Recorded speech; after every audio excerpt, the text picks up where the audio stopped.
வைத்தியலிங்கபுரத்தில் 27ஆம் ஆண்டு கிருஷ்ணர் ஜெயந்தி விழா கொண்டாட்டம். ஏராளமானோர் பங்கேற்பு.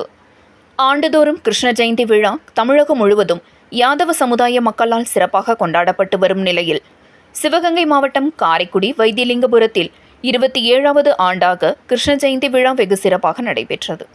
இவ்விழா தொடர்ந்து அப்பகுதியில் 10 நாட்கள் வெகு விமரிசையாக கொண்டாடப்பட்டது. இறுதி நாளான நேற்று கண்ணன் ராதை மின் விளக்குகளால் அலங்கரிக்கப்பட்ட ரத ஊர்வலம் வைத்தியலிங்கபுரம் முக்கிய பகுதிகள் வழியாக நடைபெற்றது.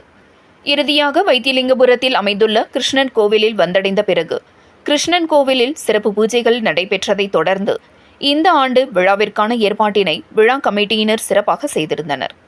விழாவிற்கு யாதவ மகாசபை சிவகங்கை மாவட்ட தலைவர் தொழிலதிபர் சிவசக்தி பாண்டியன், மாவட்ட செயலாளர் ரெட் சங்கர், தாவேகா கட்சியின் கிழக்கு மாவட்ட செயலாளர் டாக்டர் டி.கே. பிரபு, காரைக்குடி சட்டமன்ற உறுப்பினர் மாங்குடி, முன்னாள் நகர்மன்ற தலைவர் கற்பகம் இளங்கோ ஆகியோர் சிறப்பு விருந்தினர்களாக கலந்து கொண்டனர். அவர்களுக்கு பொன்னாடை அணிவித்து விழா கமிட்டியின் சார்பாக மரியாதை செய்யப்பட்டது. இந்த விழாவில் யாதவ சமுதாயத்தைச் சேர்ந்த குடும்பத்தினர் ஏராளமானோர் கலந்து கொண்டனர்.